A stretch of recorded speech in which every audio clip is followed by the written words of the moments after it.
बातमीपत्रात आता पाहूयात गल्लीपासून ते दिल्लीपर्यंतच्या ताज्या घडामोडींचा धावता आढावा.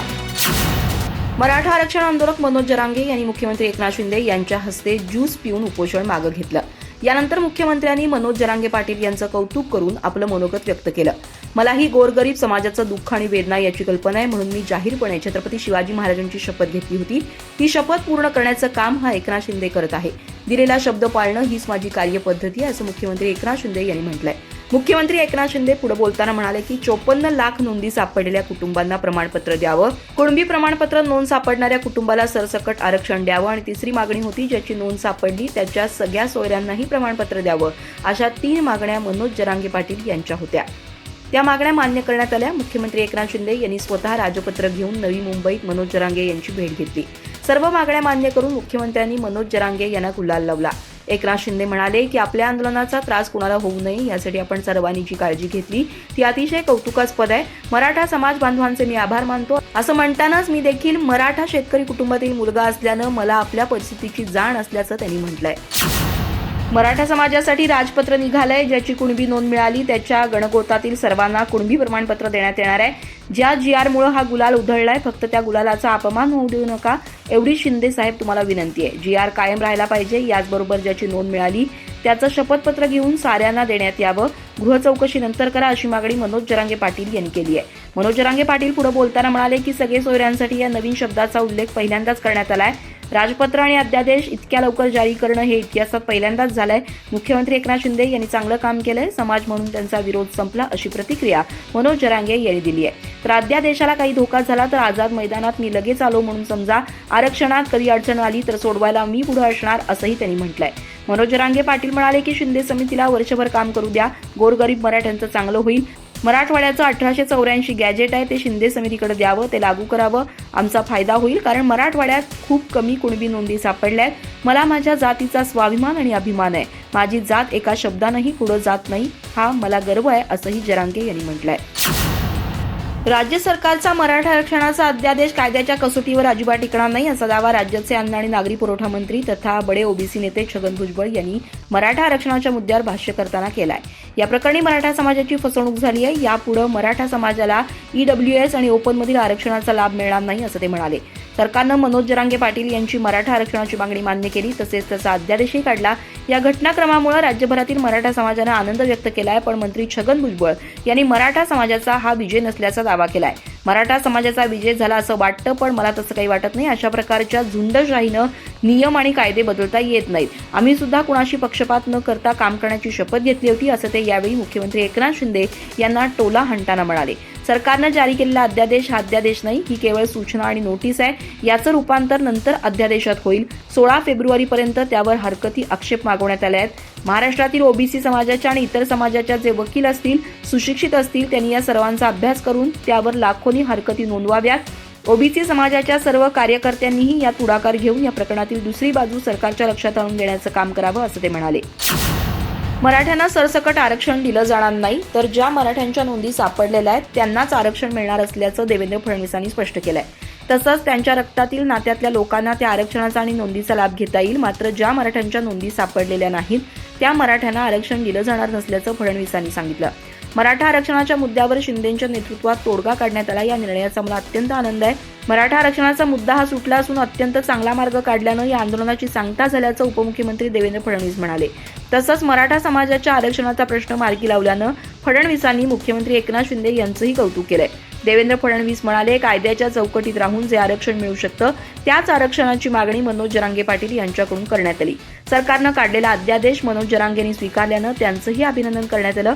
या मार्गातून अडचणी कमी होणार असल्याचंही ते बोलताना म्हणाले. गुन्हे मागे घेण्याच्या मुद्द्यावर भुजबळांनी सवाल उपस्थित केला होता. त्यावर बोलताना देवेंद्र फडणवीस म्हणाले की आंतरवाली ते महाराष्ट्रातील मराठा आंदोलकांवरील गुन्हे मागे घेतले जाणार नाहीत. मात्र ज्या लोकांनी सरकारी बसेस जाळल्यात, ज्यांनी लोकांची घरं पेटवली, पोलिसांना मारहाण केली अशा लोकांवरील गुन्हे मागे घेतले जाणार नाहीत. तर असे गुन्हे हे केवळ कोर्टाच्या आदेशानुसारच मागे घेतले जात असल्याचं फडणवीस म्हणाले. दीपक केसरकर म्हणाले की एक गोष्ट आनंदाची आहे की आज जो मराठा समाजाचा फार मोठा लढा होता जो मनोज जरांगेंच्या नेतृत्वाखाली लढवला गेला आज त्याला यश मिळतंय आणि हे सगळं करण्यामागे मुख्यमंत्री एकनाथ शिंदेंची खूप मोठी भूमिका राहिलेली आहे. दिवस रात्र सातत्यानं ते संपर्कात होते. वेगवेगळे निर्णय त्यांनी तातडीनं घेतले. त्याच्यामुळे हा चांगला निर्णय होऊ शकला आणि आता पुढच्या कालावधीमध्ये पुढचा टप्पा पण चांगल्या रीतीने होईल अशी खात्री आहे. आपण ओबीसीला जेवढं देतो तेवढी प्रत्येक गोष्ट ही मराठा समाजाला दिली जाईल. किती भार येतो हे गरजेचे नाही. मुख्यमंत्री महोदयांनी जो शब्द दिलाय तो पाळण्यात येईल. आपण ओबीसीला जे सुविधा देतो ते मराठा समाजाच्या मुलामुलींना देण्यात येईल असं ते म्हणाले.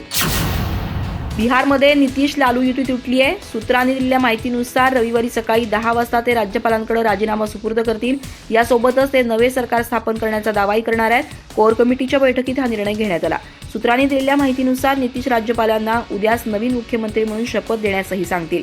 दुसरीकडे शनिवारी सकाळी नितीश कुमार यांनी आरजेडी कोट्यातील मंत्र्यांच्या कामावर बंदी घातली होती. यानंतर राज्याचे कृषी मंत्री कुमार सर्वजित यांनी सरकारी वाहनं परत केली. दरम्यान दिल्लीहून पाटणा इथं पोहोचलेले भाजपचे राज्यसभा खासदार राकेश सिंह यांनी मोदींचे सुशासन जगानं पाहिले असं म्हटलंय. आता बिहारच्या जनतेलाही मोदींचं सुशासन पाहायचं आहे. दरम्यान बिहारमधील परिस्थितीवर लक्ष ठेवण्यासाठी काँग्रेसनं छत्तीसगडचे माजी मुख्यमंत्री भूपेश बघेल यांची निरीक्षक म्हणून नियुक्ती केली आहे. अखेर मोठी मागणी सरकारनं मंजूर केल्यामुळे मनोज जरांगे पाटील यांनीही आपलं आंदोलन मागे घेतलंय. मात्र या निर्णयानंतर ओबीसी समाजात खळबळ उडाली आहे. ओबीसी नेते छगन भुजबळ यांनी आपले सर्व कार्यक्रम रद्द केलेत. त्यांनी उद्या त्यांच्या निवासस्थानी सर्व ओबीसी नेत्यांची बैठक बोलावली आहे. या बैठकीला त्यांनी इतर समाजाच्या नेत्यांनाही बोलावल्यानं सर्वांच्याच भुवया उंचावल्यात. छगन भुजबळ यांनी आपल्या शासकीय बंगल्यावर उद्या संध्याकाळी ओबीसी समाजातील नेत्यांची बैठक बोलावली आहे. त्यांनी या बैठकीला राज्यातील सर्व ओबीसी नेत्यांना पाचारण केलंय. तसंच एससी, एसटी आणि एनटी समाजातील नेते आणि संघटनेच्या पदाधिकाऱ्यांनीही बैठकीला बोलावलंय. त्यामुळे सर्वांच्या भुवया उंचावल्यात.